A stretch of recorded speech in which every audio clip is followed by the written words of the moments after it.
Hello and welcome to the daily current affairs analysis. ఈరోజు మనం discuss చేయబోతున్నటువంటి మొదటి topic వచ్చేసి కేరళ యొక్క పాలసీ ఒకటి. Kerala takes a pioneering step to curb antimicrobial resistance కోసం ఒక పయనీరింగ్ స్టెప్ని, అంటే వెరీ ఇంపార్టెంట్ స్టెప్ని కేరళ తీసుకుందని చెప్పేసి ఆర్టికల్లో డిస్కస్ చేస్తున్నాం. And before going to this article, అసలు what is antimicrobes and what is antimicrobial resistance, మనకి ఇవి రెండు అర్థం కావాలి. యాంటీమైక్రోబ్స్ అంటే ఏంటి అండ్ యాంటీమైక్రోబియల్ రెసిస్టెన్స్ అంటే ఏంటిది, ఈ రెండు టర్మ్స్ అర్థం కావాలి. We know that some microbes are responsible for some diseases. మనలో సమ్ మైక్రోబ్స్ వల్ల కొన్ని డిసీజెస్ వస్తాయని మనకు తెలుసు. హార్మ్ఫుల్ మైక్రో ఆర్గానిజమ్స్ అంటే అదర్వైజ్ వాటిని బ్యాక్టీరియా కానీ, వైరసెస్ కానీ, ఫంగీ కానీ, అదర్ పారాసైట్స్ వల్ల మనకు డిసీజెస్ వస్తాయి. మైక్రోబియల్ డిసీజెస్ అంటాం వాటిని. ఈ మైక్రోబియల్ డిసీజెస్ని మనం క్యూర్ చేయడానికి, to prevent or to cure, we use antimicrobes. వాటిని ఇంకో రకంగా ఏమంటాం అంటే పాపులర్గా యాంటీబయాటిక్స్ అంటాం. Antibiotics work against bacteria, disease causing bacteria or disease causing viruses, fungi and other parasites. Yes, ఇది ఓకే. దీన్ని మనం యాంటీబయాటిక్స్ని సమ్ ఆఫ్ ది మైక్రోబియల్ డిసీజెస్ని క్యూర్ చేయడానికి మనం యాంటీబయాటిక్స్ని యూజ్ చేస్తాం. దెన్ అయితే వాట్ హ్యాపెన్స్ అంటే, ఇప్పుడు in our country especially because of lack of the favourable doctor to patient ratio, qualified doctors లేకపోవడం వల్ల, సో డయాగ్నోస్టిక్ సెంటర్స్ కూడా సరైన reliable diagnostic centre, affordable diagnostic centre, డబ్బులు ఎక్కువ ఉంటాయి, ప్లస్ ఇన్ఫర్మేషన్ కూడా రిలయబుల్గా ఉండకపోవడం వల్ల ఏదైనా మనం ఎప్పుడైనా when we full ill, normally మన ఇండియాలో వి do not go to the doctor and we do not go to the doctor and we do not get tested. మనం టెస్ట్ కూడా డయాగ్నోసిస్ కూడా చేయించుకోకుండా direct we go to the medical shop and we buy the antibiotics, and that is become a common practice in our country. What happens అంటే, మనం just common కోల్డ్కి, common కాఫ్కి, common viral ఫీవర్కి కూడా we go to the medical shop and we buy the over the counter antimicrobials or antibiotics. అది మనం ఇండిస్క్రిమినేట్గా యాంటీబయాటిక్స్ని యాంటీమైక్రోబియల్స్ వాడడం వల్ల బ్యాక్టీరియా ఏం చేస్తుంది అంటే, ఇట్ డెవలప్స్ రెసిస్టెన్స్. అంటే ఆ బ్యాక్టీరియా రెసిస్టెన్స్ని డెవలప్ చేసుకుంటుంది. అంటే ఆ రెసిస్టెన్స్ డెవలప్ అయిన బ్యాక్టీరియాకి నెక్స్ట్ టైము అదే యాంటీబయాటిక్ని వాడితే దానికి ఏం కాదు, and antibiotic becomes less effective.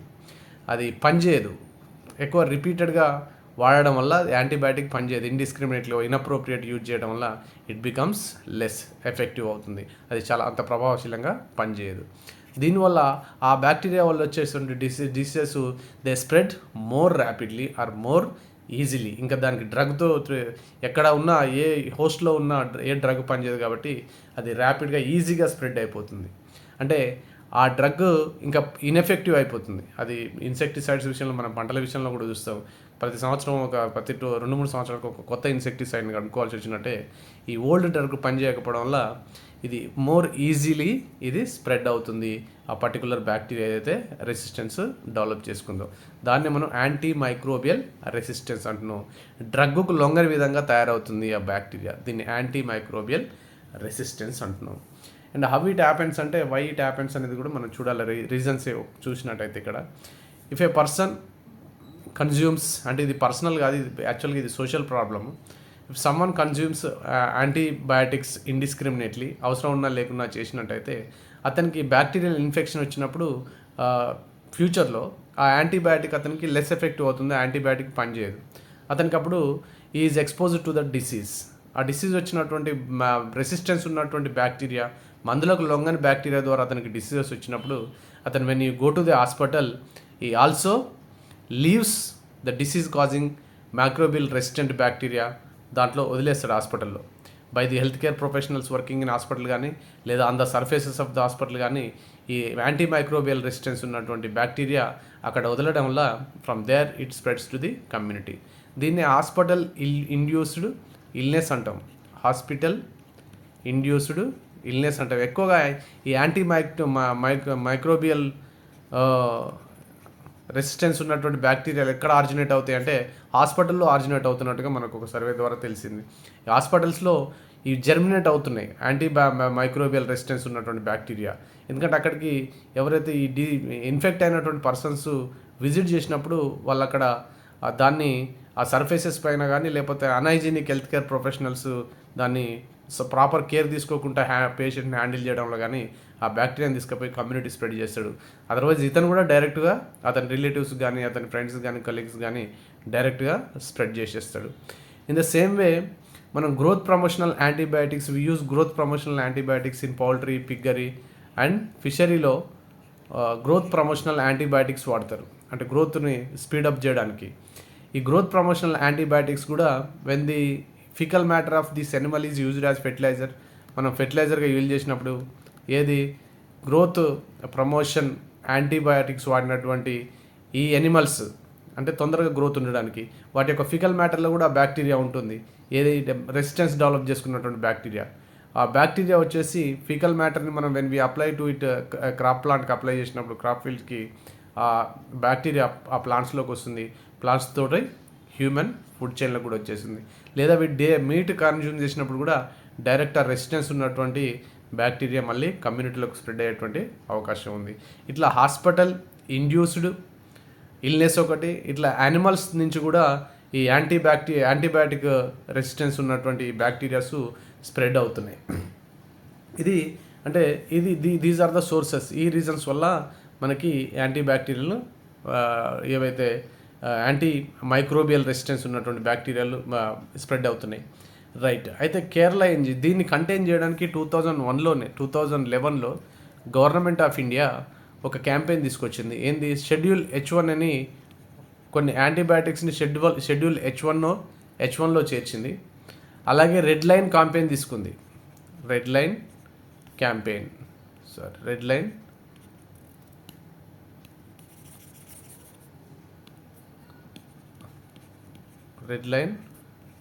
తీసుకుంది.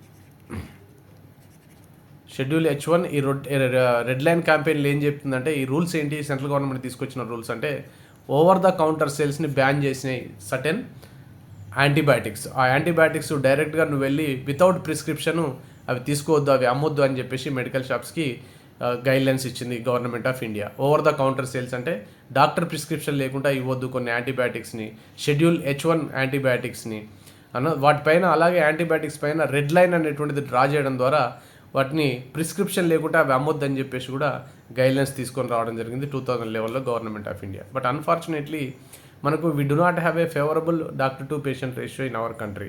కాబట్టి కొన్ని స్టేట్స్ ఏం చేసినాయి, ఈ రూల్స్ని రిలాక్స్ చేసేసి ఓవర్ ద కౌంటర్ సేల్స్ కూడా అనుమతిచ్చినాయి, పర్మిట్ చేసినాయి. ఓవర్ ద కౌంటర్ సేల్స్ని ఇండియా బ్యాన్ చేసినప్పుడు కూడా కొన్ని స్టేట్స్ ఏం చేసినాయి అంటే ఈ రూల్స్ని రిలాక్స్ చేసేసి ఓవర్ ద కౌంటర్ సేల్స్ కూడా ఈ షెడ్యూల్ H1 డ్రగ్స్ని కూడా అమ్ముకోవచ్చు. ఎందుకంటే డాక్టర్ లేడు, క్వాలిఫైడ్ డాక్టర్ లేడు కాబట్టి అది పూర్ పీపుల్ మీద ఎఫెక్ట్ అవుతుంది. వాళ్ళు ఎక్కడికో పోయి టెస్ట్ చేసుకొని వేరే డాక్టర్ దగ్గర పోయి టెస్ట్ చేసుకొని వాళ్ళు ట్రీట్మెంట్ తీసుకోవాలంటాయి. కాబట్టి they can directly by the schedule H1 drugs అని చెప్పేసి కొన్ని స్టేట్స్ వాటిని రిలాక్స్ చేయడం వల్ల ఈ మెనెస్ ఇదైతే ఉందో యాంటీమైక్రోబియల్ రెసిస్టెన్స్ ఉన్నటువంటి బ్యాక్టీరియా యొక్క స్ప్రెడ్ అనేటువంటిది ఇప్పుడు ఆపడం కష్టంగా ఉంది. అకార్డింగ్ టు WHO రిపోర్ట్ ఏంది, బై 2050 ఒకవేళ కనుక ఈ యాంటీమైక్రోబియల్ రెసిస్టెన్స్ని మనం కనుక స్ప్రెడ్ కావడానికి వీటిని ఆపకపోయినట్టయితే ఎవ్రీ 3 minutesకి మనం ఒక ప్రాణాన్ని కోల్పోతాం. ఆ డ్రగ్స్ ఎఫెక్టివ్గా పనిచేయవు. ఇప్పుడు ఉన్నటువంటి మార్కెట్లో ఉన్నటువంటి యాంటీబయాటిక్స్ చాలా ప్రాబ్లమ్స్ వస్తాయని చెప్పేసి కూడా మనకు WHO వార్నింగ్ కూడా ఇవ్వడం జరుగుతుంది అన్నట్టు. అయితే కేరళ ఏం చేసిందంటే, కేరళ డ్రగ్ డిపార్ట్మెంట్ ఒక ఇనిషియేటివ్ తీసుకొచ్చింది ఈ మధ్యలోనే. దాన్ని ఆపరేషన్ అమృత్ అంటున్నాం, to curb antibiotic over use. Antibiotic over యూజ్ని ఆపడానికి, సో దట్ యాంటీమైక్రోబియల్ రెసిస్టెన్స్ని ఆపడానికి, యాంటీబయాటిక్ ఓవర్ యూజ్ని ఆపడానికి కేరళ తీసుకొచ్చినటువంటి పాలసీ వచ్చేసి ఆపరేషన్ అమృత్. ఇది మనకు ప్రిలిమ్స్కి చాలా ముఖ్యమైనటువంటి question. Which state has brought the operation Amrit policy to curb antibiotic over use. ఈ ఆపరేషన్ అమృత్ అనేటువంటిది ఏంటిది, కేరళ గవర్నమెంట్ తీసుకున్న ఆపరేషన్ అమృత్ ఏంటిది అని కూడా అడగొచ్చు. లేదా which state has brought operation Amrit to curb antibiotic over use అని చెప్పేసి కూడా అడగవచ్చు. ఇక్కడ ఏం చెప్తుందంటే, యాంటీబయాటిక్ యొక్క సేల్స్ రికార్డ్స్ని మెయింటైన్ చేయాలని చెప్తుంది ప్రతి మెడికల్ షాప్ కూడా, ప్రతి ఫార్మసీ కూడా యాంటీబయాటిక్ సేల్స్ని రికార్డ్ చేయాలి. ఎన్ని యాంటీబయాటిక్స్ ప్రిస్క్రిప్షన్స్ వస్తున్నాయి, ఎన్ని సేల్ చేస్తున్నావు అని రికార్డ్ చేయాలని చెప్పేసి అంటుంది. నెక్స్ట్ అక్కడ ఒక బోర్డు కూడా పెట్టమంటుంది ప్రతి ఫార్మసీ దగ్గర, antibiotics not sold without doctor prescription అని. ఇక్కడ పబ్లిక్ కూడా నాన్ కంప్లైన్స్ ఏదైనా ఎవరైనా షాప్ వాళ్ళు, ఫార్మసీ వాళ్ళు కంప్లైన్స్ లేకపోతే దీనికి డ్రగ్ కంట్రోల్ డిపార్ట్మెంట్కి డైరెక్ట్గా కంప్లైంట్ కూడా చెప్పొచ్చు అని చెప్పేసి కూడా రిపోర్ట్ కూడా చేయవచ్చు అని చెప్పేసి కూడా చెప్పేటువంటి ఇది అన్నమాట ఆపరేషన్ అమృత్ స్కీమ్. మరి మిగతా స్టేట్లో వర్కౌట్ కాకపోవచ్చు, కానీ ఇది కేరళ వర్కౌట్ అయ్యేటువంటి అవకాశాలు ఎక్కువ ఉన్నాయి. కేరళ కెన్ డూ ఇట్ అన్నట్టు. ఎందుకంటే హియర్ కేరళలో ఏముందంటే favourable doctor to patient ratio ఉంది. అక్కడ డాక్టర్ టు పేషెంట్ రేషియో ఫేవరబుల్గానే ఉంది. డాక్టర్ టు పేషెంట్ రేషియో మనకు WHO ప్రకారం ప్రతి 700 to 800కి ఒక డాక్టర్ ఉండాలని చెప్పినాం. అది నియర్లీ అంత పాపులేషన్కి ఒక డాక్టర్ అంటే according to the WHO norms ప్రకారము నియర్లీ ఉంది. అంత ఎగ్జాక్ట్ లేకపోయినా కానీ favourable doctor to patient ratio ఉంది కంపేర్ టు మన ఒడిశా కానీ లేదా బీహార్ లాంటి స్టేట్స్లో, మధ్యప్రదేశ్ లాంటి స్టేట్స్లో పోలిస్తే favourable doctor to patient ratio ఉంది. కాబట్టి ఇక్కడ ఈ క్యాంపెయిన్ వర్కౌట్ అవుతుంది. అలాగే మనకు తెలిసిందే కేరళ లిటరసీ లెవెల్ అనేటువంటిది హయ్యెస్ట్ ఉంటుంది. లిటరసీ ఎక్కడ ఎక్కువ ఉంటుందో అక్కడ అవేర్నెస్ కూడా ఎక్కువ ఉంటుంది. ప్రజలకు అవేర్నెస్ కూడా ఎక్కువ ఉంటుంది. కాబట్టి ఈ literacy favourable doctor to patient ratio వల్ల, ఈ లిటరసీ లెవెల్ వల్ల, నెక్స్ట్ అక్కడ హాస్పిటల్ ఇండ్యూస్డ్ ఇల్నెస్ సంబంధించి ఒక పర్ఫెక్ట్ మెకానిజం ఉంది. ఎప్పుడైనా హాస్పిటల్ ఇండ్యూస్డ్ ఇల్నెస్ ఎవరికైనా వస్తే దాన్ని రిపోర్ట్ చేసేటువంటి మెకానిజం, ఐడెంటిఫై చేసే మెకానిజం కేరళలో ఉంది. కాబట్టి కొత్త అవుట్ బ్రేక్స్ ఈ అన్నీ కూడా మన కేరళలో ఎందుకు బయటకు వస్తున్నాయి? మిగతా దగ్గర అన్రిపోర్టెడ్, మిగతా దగ్గర కూడా ఇన్ఫెక్షన్స్ అవుతాయి చాలా ఫాస్ట్గా. మనం ఫస్ట్ కేరళలోనే ఎందుకు ఐడెంటిఫై చేస్తాం అంటే కేరళలో ఐడెంటిఫై చేసే మెకానిజం పర్ఫెక్ట్గా ఉంది హాస్పిటల్ ఇండ్యూస్డ్ ఇల్నెసెస్ని. కాబట్టి ఇక్కడ ఆ రెండు ఉన్నాయి కాబట్టి favourable doctor to patient ratio ఉంది. కాబట్టి ఈ ఆపరేషన్ అమృత్ అనేటువంటిది కేరళలో సక్సెస్ అయ్యేటువంటి అవకాశాలు ఉన్నాయి. ఇక వే ఫార్వర్డ్ ఇండియా మొత్తం కూడా మరి మెనేస్ని కంట్రోల్ చేయాలంటే తీసుకోవాల్సినటువంటి చర్యలు ఏంటి?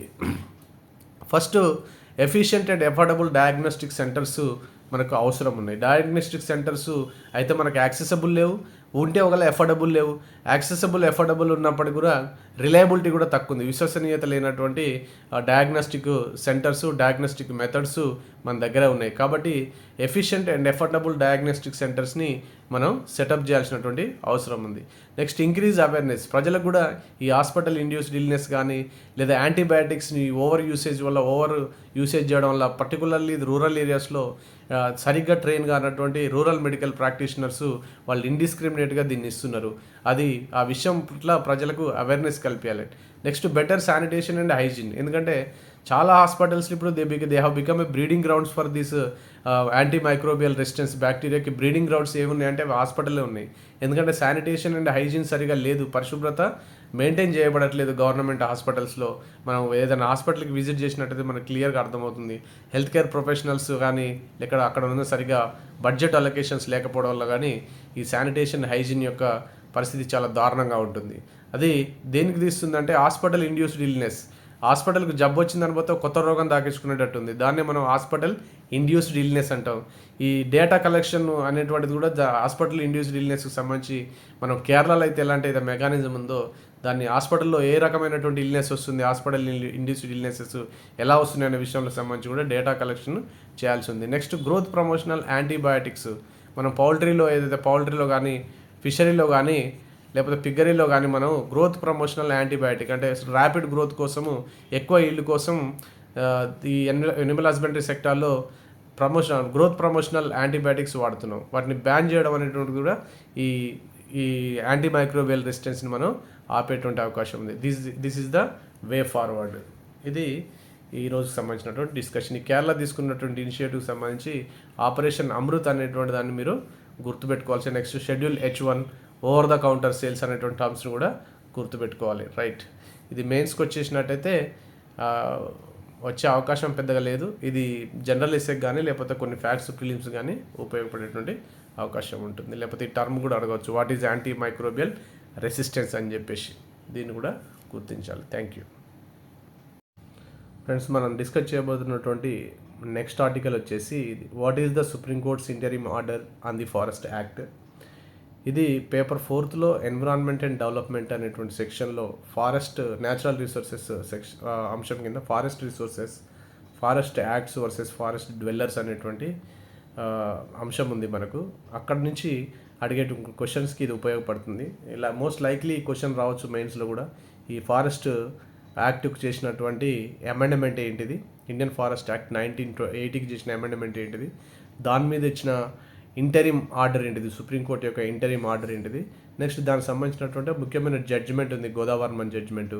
ఆ జడ్జిమెంట్ ఏంది, ఇంటరిమ్ ఆర్డర్లో ఇచ్చినటువంటి జడ్జిమెంట్ ఏంది అనేటువంటిది మనము ఈ 4 అంశాలను కనుక మనం గుర్తుపెట్టుకుంటే ఈజీగా రాయొచ్చు. ఆల్రెడీ మనం దీనికి సంబంధించిన already we had a discussion on this topic, మనం దీన్ని డిస్కస్ చేసినాము.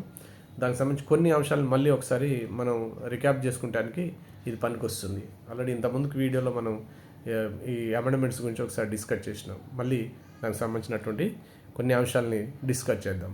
ఇప్పుడు what is the supreme courts interim order on the forest act అంటే అసలు ఫారెస్ట్ యాక్ట్ల యొక్క ఎప్పుడు మన దగ్గర స్టార్ట్ అయిందంటే కలోనియల్ పీరియడ్లోనే మొట్టమొదటి ఫారెస్ట్ యాక్ట్ 1865లో తీసుకొని రావడం జరిగింది. ఆ తర్వాత 1927లో తీసుకొచ్చినటువంటి యాక్ట్ ఇండియన్ ఫారెస్ట్ యాక్ట్. ఇది ఫారెస్ట్లని రిజర్వ్ ఫారెస్ట్గా గుర్తించింది. కొన్ని ఫారెస్ట్లని రిజర్వ్ ఫారెస్ట్స్ అంటే రిజర్వ్డ్ ఫారెస్ట్ అంటే ఏం లేదు, అక్కడికి అంతవరకు అక్కడ ఉన్నటువంటి ఏదైతే ప్రజలు they had access to forest to అంటే they had right to collect minor forest ప్రొడ్యూస్ని కలెక్ట్ చేసుకునేటువంటి రైట్ ఉండేది. అలాగే క్యాటిల్ గ్రేజింగ్ కానీ నెక్స్ట్ మైనర్ టింబర్ కలెక్షన్ కానీ అక్కడ ఉన్నటువంటి ప్రజలకు అవకాశం ఉండేది. In the name of protecting forest తోటి వాటిని కమర్షియల్గా ఎక్స్ప్లాయిట్ చేయడానికి 1927లో యాక్ట్ తీసుకొచ్చి ప్రజలకు యాక్సెస్ లేకుండా చేయడం కోసం తీసుకొచ్చింది మెయిన్ ఉద్దేశం 1927 ఇండియన్ ఫారెస్ట్ యాక్ట్. అడవులను రక్షించడానికి చెప్పినప్పుడు కూడా అడవిలో ఉన్నటువంటి వాల్యుబుల్ న్యాచురల్ రిసోర్సెస్ని కమర్షియల్గా ఎక్స్ప్లాయిట్ చేయడానికి కలోనియల్ రూలర్స్ ఇది తీసుకొచ్చినట్టుగా తెలుస్తుంది.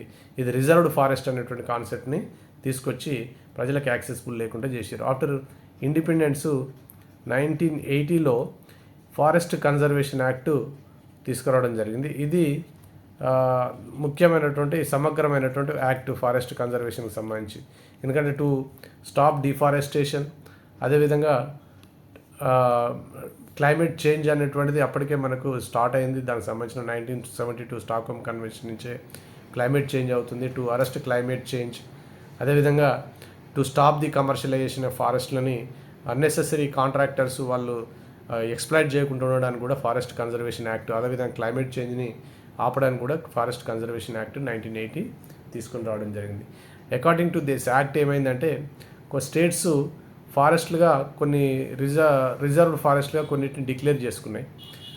కొన్ని అంటే ఒక్కొక్క స్టేట్ ఒక్కొక్క క్రైటీరియా తీసుకుంది. కొన్ని స్టేట్లు ఏమో ఇంతే ఏరియా కనుక ట్రీ కవర్ ఉంటే అది ఫారెస్ట్ అని తీసుకున్నది. ఫర్ ఎగ్జాంపుల్ స్టేట్ ఎక్స్ అనుకుందాం మనం. ఇక్కడ ఎక్స్ అనేటువంటి ఏం తీసుకుంది, 10 హెక్టార్ల కంటే ఎక్కువ ట్రీ కవర్ ఉన్నది ఫారెస్ట్ అని చెప్పేసి దాన్ని రిజర్వ్ చేసింది, రిజర్వ్డ్ ఫారెస్ట్ చేసింది. ఓన్లీ దీనికి మాత్రమే the state government offered protection. ఒక్కొక్క స్టేట్ ఒక్కొక్క క్రైటీరియా తీసుకుంది. ఒక స్టేట్ 10 హెక్టార్స్ ట్రీ కవర్ ఉన్నది ఫారెస్ట్, రిమైనింగ్ ట్రీ కవర్లు ఉన్నాయి. ఓకే, ట్రీ కవర్ ఉన్నప్పటికీ కూడా దాన్ని ఫారెస్ట్గా రికగ్నైజ్ చేయలేదు. చిన్న చిన్న ట్రీ కవర్స్ ఉన్నాయి, 10 హెక్టార్ కంటే బిలో ఉన్నాయి టెక్నికల్లీ. ఇవి ఫారెస్ట్ కావు, వీటికి ఏం ప్రొటెక్షన్ లేదు, దీనికి ప్రొటెక్షన్ ఉంది. కాబట్టి ఇక్కడ ఓన్లీ సర్టెన్ ఏరియాలో ట్రీ కవర్ ఉన్నాయి ఫారెస్ట్, కాబట్టి మిగతా ఫారెస్ట్కి ఇక్కడ డిఫారెస్టేషన్ వాజ్ టేకింగ్ ప్లేస్ అన్నట్టు. ఈ అదర్ ఏరియాస్లో ఇక్కడ ప్రొటెక్షన్ లేదు కాబట్టి యూజింగ్ దిస్ లూప్ హోల్ ఏదైతే ఉందో ఈ కన్జర్వేషన్ యాక్ట్లో కొన్ని tree covers, substantial tree covers ఉన్నటువంటివి కూడా అవి నాన్ ఫారెస్ట్ యూజ్గా కన్వర్ట్ కావడం, అక్కడ ఉన్న డిఫారెస్టేషన్ని యథేచ్ఛగా చేయడం జరుగుతుంది. దానివల్ల 1996లో సుప్రీంకోర్టు ముందుకు ఒక కేసు వచ్చింది. నీలగిరి ప్రాంతంలో ఇండిస్క్రిమినేట్ ఫెల్లింగ్ ఆఫ్ ట్రీస్కి సంబంధించి ఒక కేసు ఫైల్ అయింది. దాంట్లో December 12, 1996లో సుప్రీంకోర్టు జడ్జిమెంట్ ఇచ్చింది. ఆ కేసు వచ్చేసి గోదావర్మన్ కేస్.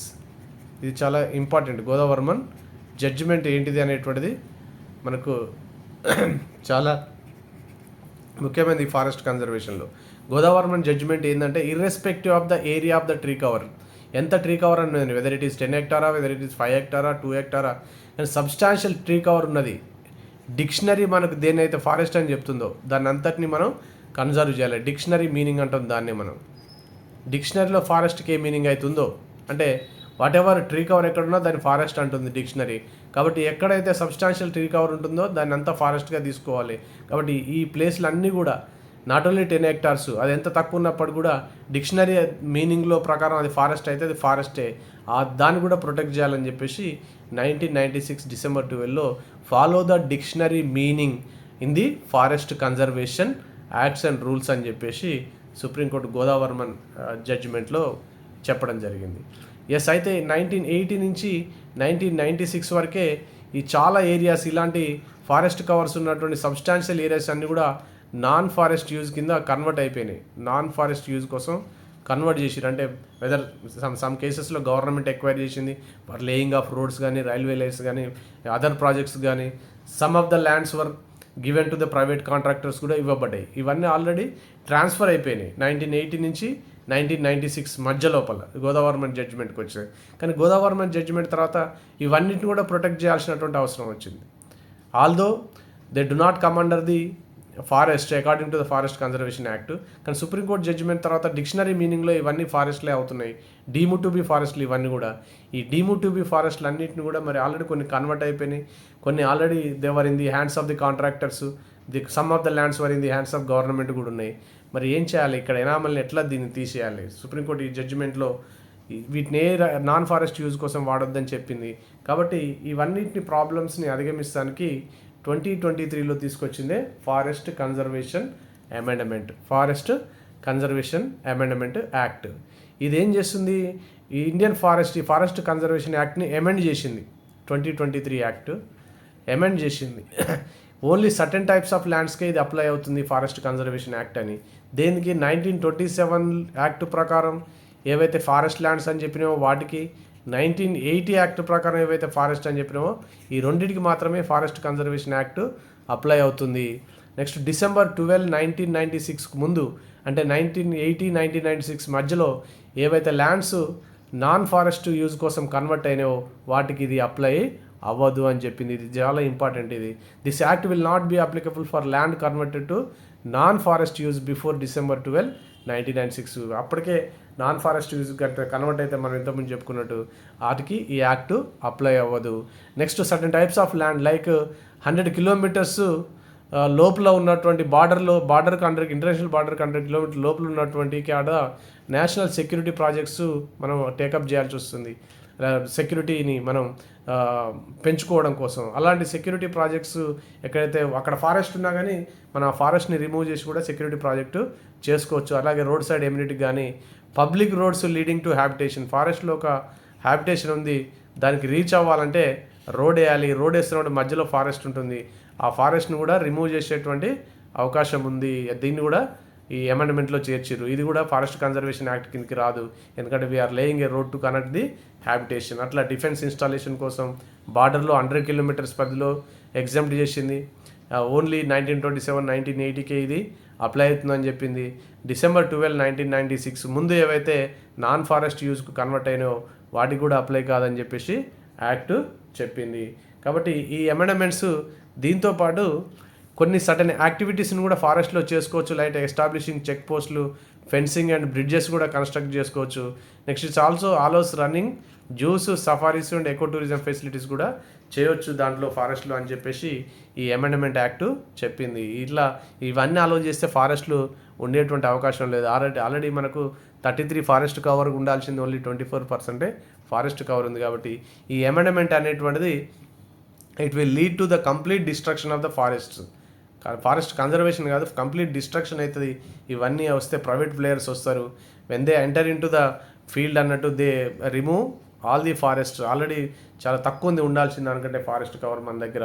కాబట్టి supreme court has intervened and struck down the forest amendment act and has given the interim order.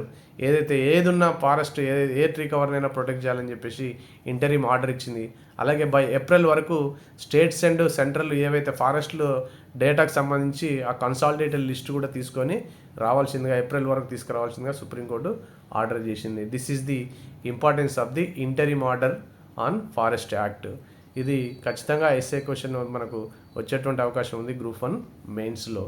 దాన్ని దృష్టిలో పెట్టుకొని మీరు ఈ యాక్ట్ వాటిలో తీసుకొచ్చిన అమెండ్మెంట్స్ ఏంది, మొదటి యాక్ట్ ఏంది, రెండో యాక్ట్ ఏంది, 27 యాక్ట్ ఏం చెప్తుంది, 80 యాక్ట్ ఏం చెప్తుంది, what was the Godavarman judgment, next ఇప్పుడున్న అమెండ్మెంట్స్ ఏం తీసుకొచ్చారు, సుప్రీంకోర్టు వాటిని ఎందుకు స్ట్రక్ డౌన్ చేసింది. ఈ విషయాలు 4 అంశాలు కనుక మీరు పర్ఫెక్ట్గా గుర్తుంచుకొని రాయగలిగితే మీకు కావాల్సిన మార్కులు వచ్చేటువంటి అవకాశం ఉంది. Thank you friends. ఈ ఆర్టికల్ వచ్చేసి మనకు గ్రూప్ 1 ప్రిలిమ్స్కి పనికి వస్తుంది, అదేవిధంగా గ్రూప్ 2 జనరల్ స్టడీస్ కూడా ఉపయోగపడేటువంటి ఆర్టికల్ ఇది. మెయిన్స్కి పెద్దగా రోల్ లేదు దీంట్లో. A center discloses key consumption expenditure survey finding after 11-year gap. Last household consumption expenditure survey, ఇది household consumption expenditure సర్వే. ఇది ఈ సర్వే చేసేటువంటిది ఏంటంటే నేషనల్ స్టాటిస్టికల్ ఆఫీస్ ఎవ్రీ 5 yearsకి ఈ సర్వేని చేస్తుంది. లాస్ట్ సర్వే వచ్చేసి 2017-18లో చేసినప్పటికి కూడా 2017-18కి సంబంధించిన రిజల్ట్ బయటికి రాలేదు. బికాస్ డేటా సరిగా లేదు, అప్పుడే జిఎస్టీ ఇంట్రడ్యూస్ అయింది, డిమానిటైజేషన్ అయింది, కాబట్టి డేటా ఇన్సఫిషియెంట్ ఉందని చెప్పి సర్వే తీసుకొని బయటికి తీసుకురాలేదు. ఈ సర్వే వచ్చేసి 2022-23కి సంబంధించినటువంటి సర్వే. ఎవ్రీ 5 years చేస్తున్న house hold consumption expenditure survey. ఈ సర్వేలో ఏ దానికి ఎంతెంత ఖర్చు పెడుతున్నారు అనేది తెలుస్తుంది. ఈ సర్వేలో ఉన్నటువంటి రిజల్ట్స్ ఎనలైజ్ చేసినట్టయితే ఇక్కడ షేర్ ఆఫ్ ఫుడ్ బాగా తగ్గిపోయింది. హౌస్ హోల్డ్ కన్జంప్షన్ ఎక్స్పెండిచర్ సర్వేలో ఫుడ్కి ఖర్చు పెట్టేది తగ్గిపోయింది. 2011-12లో ఇట్ వాజ్ 52.9% ఉండే రూరల్ ఏరియాలో ఫుడ్ మీద పెట్టేటువంటి ఖర్చు. అది 2022-23కి వచ్చేసరికి 46.38 అయిపోయింది. అంటే ఫుడ్ సెరల్స్ మీద పెట్టేటువంటి ఖర్చు రూరల్ ఏరియాలో 2011-12తో పోలిస్తే 2022-23కి వచ్చేసరికి తగ్గిపోయింది. 52.9% నుంచి 46.38% అయింది. అదేవిధంగా షేర్ ఆఫ్ ఫుడ్ తీసుకున్నట్టయితే అర్బన్ ఏరియాలో తీసుకున్నట్టయితే 2011-12లో 42.62 ఉంది, ఇప్పుడు వచ్చేసి 39.17 అయిపోయింది. అంటే ఫుడ్ మీద పెట్టేటువంటి ఖర్చు తగ్గిపోయింది. మరి consumer price index, inflation count చేసేటువంటిది ఉంటుంది, సిపిఐ ఇండెక్స్, దీంట్లో ఇప్పుడున్న ఫుడ్ వెయిటేజ్ కూడా తగ్గుతుంది. ఏదైతే ఇన్ఫ్లేషన్ కౌంట్ చేయడానికి వాడతారో ఇన్ఫ్లేషన్ కౌంట్ చేసే విషయంలో ఫుడ్ మీద పెట్టినటువంటి దానికి ఎక్కువ వెయిటేజ్ ఉంది, ఫుడ్కి పెట్టేటువంటి వెయిటేజ్. ఆ వెయిటేజ్ కన్జ్యూమర్ ప్రైస్ ఇండెక్స్లో తగ్గిపోతుంది రాబోయే రోజులలో అని చెప్పొచ్చు. ఎందుకంటే దాని మీద పెట్టే ఎక్స్పెండిచర్ తగ్గిపోయినప్పుడు వెయిటేజ్ కూడా తగ్గిపోతుంది. ఈ ఫ్యాక్ట్స్ గుర్తుపెట్టుకుంటే సరిపోతుంది. ఒకటి ఇట్లా అడగవచ్చు క్వశ్చన్, అంటే house hold consumption expenditure survey ప్రకారం ఫుడ్ పై పెట్టే ఖర్చు రూరల్లో తగ్గింది, అర్బన్లో తగ్గింది, లేదా రూరల్లో పెరిగింది, అర్బన్లో పెరిగింది, ఇట్లా కన్ఫ్యూజ్ చేసేటువంటి స్టేట్మెంట్ టైప్ క్వశ్చన్ ఇవ్వచ్చు.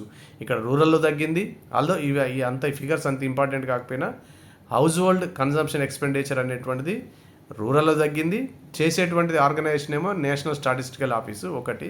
రెండోది రూరల్లో తగ్గింది కన్జంప్షన్ ఎక్స్పెండిచరు, అర్బన్లో కూడా తగ్గింది. కాబట్టి ఈ ఇన్ఫ్లేషన్ కౌంట్ చేసేటువంటి కన్జ్యూమర్ ప్రైస్ ఇండెక్స్లో కూడా దాని వెయిటేజ్ తగ్గుతుంది. ఈ విషయాలన్నీ తగ్గుతున్నాయని గుర్తుపెట్టుకుంటే సరిపోతుంది, దీని గురించి ఎక్కువగా అవసరం లేదు.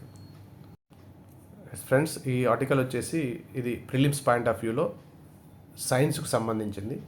Pre historic case of Edward syndrome found for the first time. Approximately 5500 years back కూడా ఈ డౌన్ సిండ్రోమ్ అనేటువంటి కండిషన్ ఉందని చెప్పేసి రీసెర్చ్లో తేలింది. ఇది డౌన్ సిండ్రోము, ఎడ్వర్డ్ సిండ్రోము రెండు కూడా జెనెటిక్ డిజార్డర్స్ అనేది జీన్స్లో లోపం వల్ల, క్రోమోజోమ్లో లోపం వచ్చేటువంటి డిజార్డర్ని మనం జెనెటిక్ డిజార్డర్స్ అంటాం. ఈ జెనెటిక్ డిజార్డర్స్ అనేటువంటివి పేరెంట్స్ నుంచి వచ్చేటువంటివి అని చెప్పేసి తెలుసుకోవాలి. జెనెటిక్ కండిషన్ అనేటువంటిది. ఎడ్వర్డ్ సిండ్రోమ్ అనేటువంటిది trisomy in the 18th chromosome. 18th క్రోమోజోమ్లో 2 ఉండాల్సిన బదులుగా 3 క్రోమోజోమ్లు ఉంటే దాన్ని ట్రైజోమీ అంటాము. ఆ 3 ఉండడం వల్ల వస్తుంది ఎడ్వర్డ్ సిండ్రోమ్ అనేటువంటిది. ఇది సిండ్రోమ్ వచ్చినటువంటి ఏదైతే ఫీటస్ ఉంటుందో దాని యొక్క డెవలప్మెంట్ ఉండదు, ఫిజికల్ గ్రోత్ డిలే అవుతుంది. అంటే ఫీటస్ అంటే కడుపులో ఉన్నటువంటి దాన్ని బయటికి రాకుండా పిండాన్ని కడుపులో ఉన్నప్పుడు మనం ఫీటస్ అంటాం. ఫీటల్ డెవలప్మెంట్ డిలే అవుతుంది. ఒక లైఫ్ ఎక్స్పెక్టెన్సీ బయటకు వచ్చిన తర్వాత కూడా లైఫ్ ఎక్స్పెక్టెన్సీ చాలా తక్కువ ఉంటుంది, ఎందుకంటే సెవరల్ లైఫ్ థ్రెటనింగ్ కాంప్లికేషన్స్ ఉంటాయి ఈ సిండ్రోమ్లో.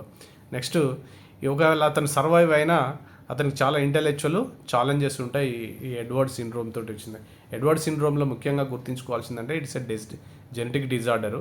ఫిజికల్ గ్రోత్ డీలే అవుతుంది, చాలా షార్ట్ స్పాన్ ఆఫ్ లైఫ్ ఉంటుంది. ఒకవేళ అతను పుట్టిన తర్వాత 1 year సర్వైవ్ అయినప్పుడు కూడా ఇంటెలెక్చువల్ ఛాలెంజెస్ ఉంటాయి, అంటే సరిగా అడ్జస్ట్ అవ్వలేడు, ఇంటెలిజెన్స్ చాలా తక్కువగా ఉంటుంది అని చెప్పి జెనెటిక్ డిజార్డర్ అని చెప్పేసి గుర్తుంచుకోవాలి.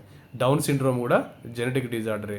ఇది 21 డౌన్ సిండ్రోమ్ ఏమో 21 క్రోమోజోము ట్రైజోమీ వల్ల వస్తుంది. ట్రైజోమీ అంటే ఒకదానికి రెండింటికి బదులు 3 ట్రైజోమీ అంటాం.